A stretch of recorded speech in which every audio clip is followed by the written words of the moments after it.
Hello, and good morning, ladies and gentlemen, and welcome back to this episode of Plan Your Federal Benefits, where we help you get the most out of your benefits and retire confident. That is my goal. So, let's jump right in. Today is a topic that I talk about decent amount.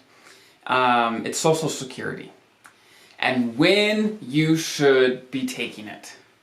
Now, if you have ever talked to someone about Social Security, you generally get one of two different responses. And I talk to feds and talk to people about Social Security all the time. And I ask people, okay, what is your plan with Social Security? Because there's a lot of wiggle room of when you could turn it on, right? And so, over time, I have seen two main responses that I get almost all. Well, there's three, but two main ones. There's a third that happens sometimes. The first is this. Someone says, hey, I wanted to delay it till 70 because I know I get increased amounts, so no brainer, I'm gonna wait, right? That is their immediate response. Response number two. Someone might say, I'm going to start it right at 62 because I want to get it for as long as I possibly can. I know if I wait, I may not get as much, blah, blah, blah, blah, blah. That sort of thing, right? That's the second type of response. The third response, which honestly doesn't happen very often, is I don't know. I haven't thought about it much. I get that as well. But let me talk about the first two. So first and foremost, I do not want this episode to sound like I am 100% supporting delaying Social Security at all costs, because I'm not.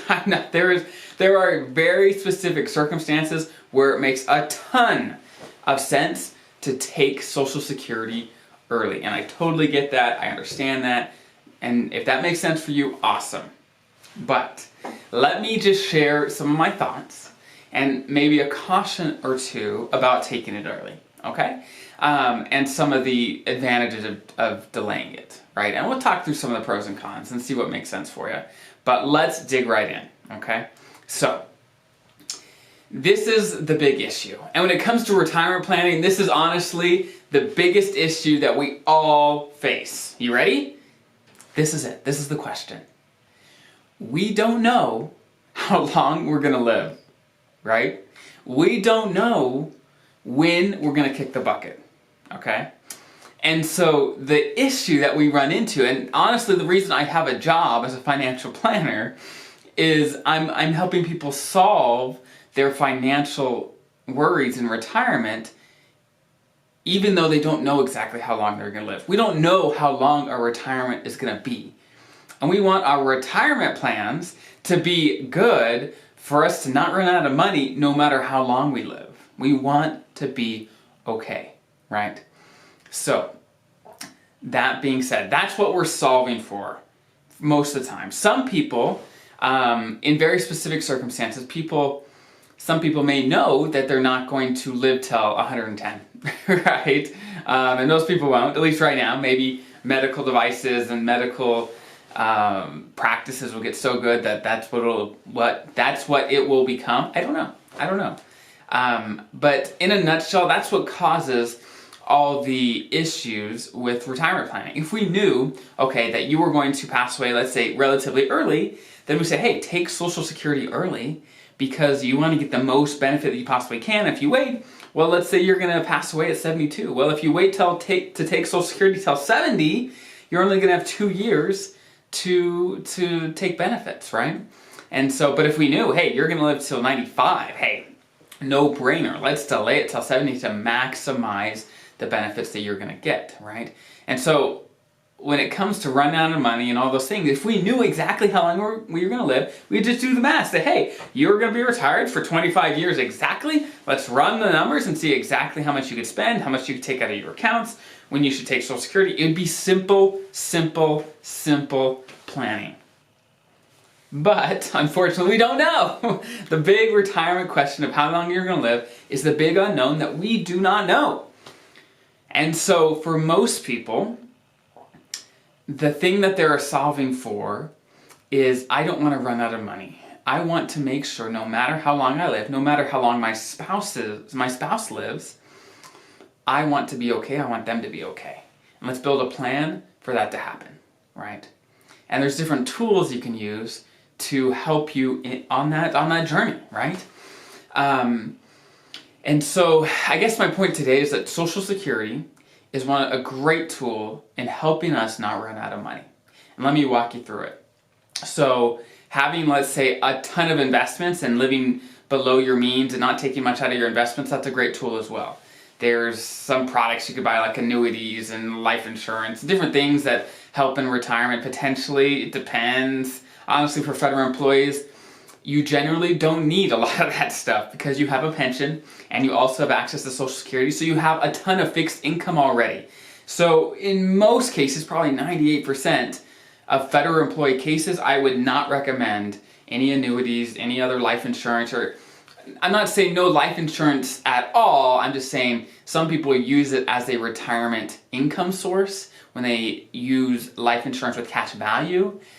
And sometimes that makes sense, but most of the time it's just not the most efficient way to provide income in retirement, right? It's not a terrible option, it's just not the most efficient way. Okay, so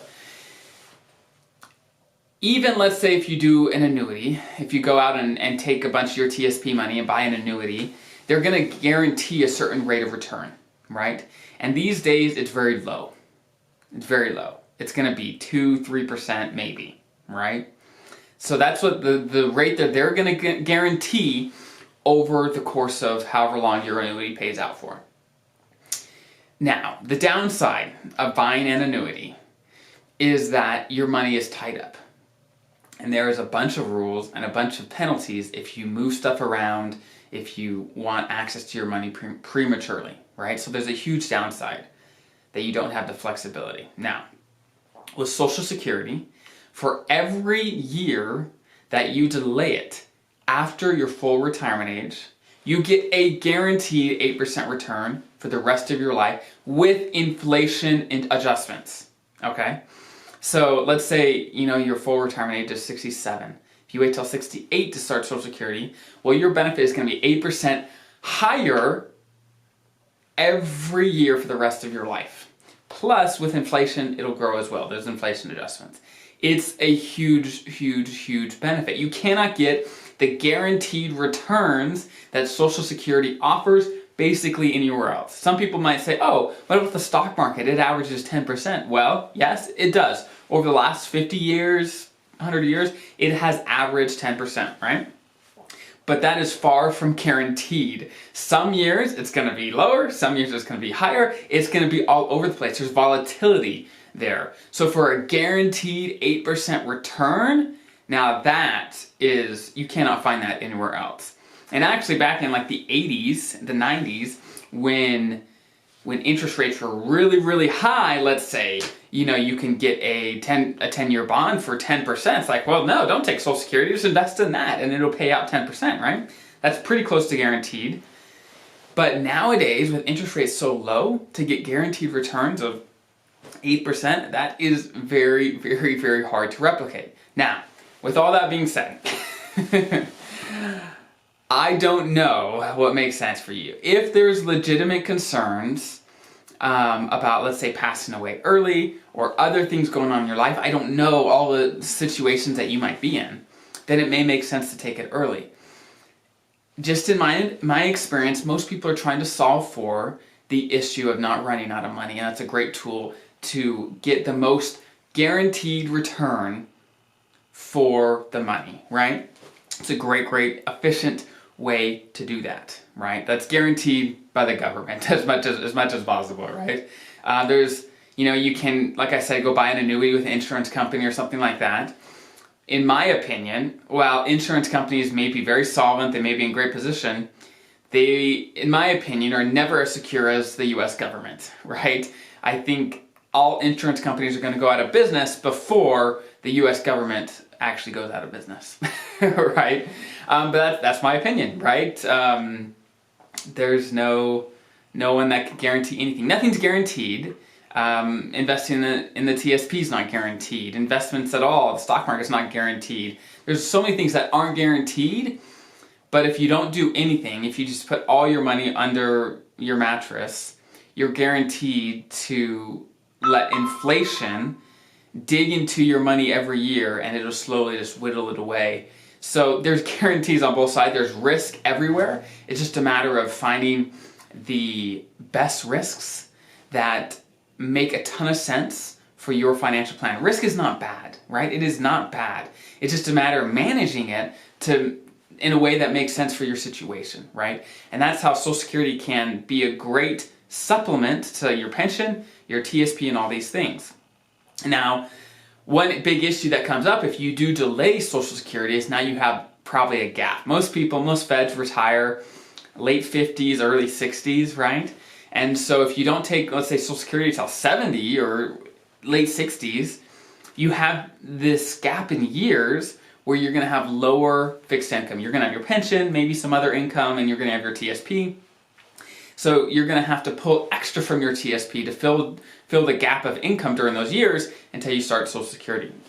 So you want to make sure that your TSP, your retirement investments, can handle that, and it's not going to completely decimate them. So that's another ramification, a thing you want to look out for. But assuming you can handle that, sometimes it's worth it to delay it and deplete your resources just a little bit extra to, in the long run, have that added increase in Social Security. It just depends. It depends. But I just want to share some of my thoughts and some of the things to think about when thinking about Social Security, and some of the reasons that it may make sense to delay or not, right? Again, these are meant to be educational and not meant to say this is exactly what you should do, right? For you, you have to look at your situation and do your research. Be very, very informed about each topic, especially like Social Security, which once you make that decision, it sticks with you for the rest of your life, and it has ramifications for you and your spouse, right? For example, once one person passes away that was taking Social Security, generally the spouse is eligible for a survivor benefit, right? If they had work on their own record, it's going to change it, but they generally have a survivor benefit. And that benefit is directly correlated to what the now passed away spouse was receiving. So it's not going to only affect you, what you decide for Social Security, but also your spouse if you're to pass away and leave behind, right? So there's lots of ramifications, and there's no way I could cover it all in this 10-15 minute video, but I hope that just discussing some of the key points can get you started on your journey, get your wheels turning to get you on the right path to making a great decision when it comes to Social Security, retirement, and all your other retirement benefits that you enjoy as a federal employee. So I hope this was helpful. Have a great rest of your day, and I'll see you next time.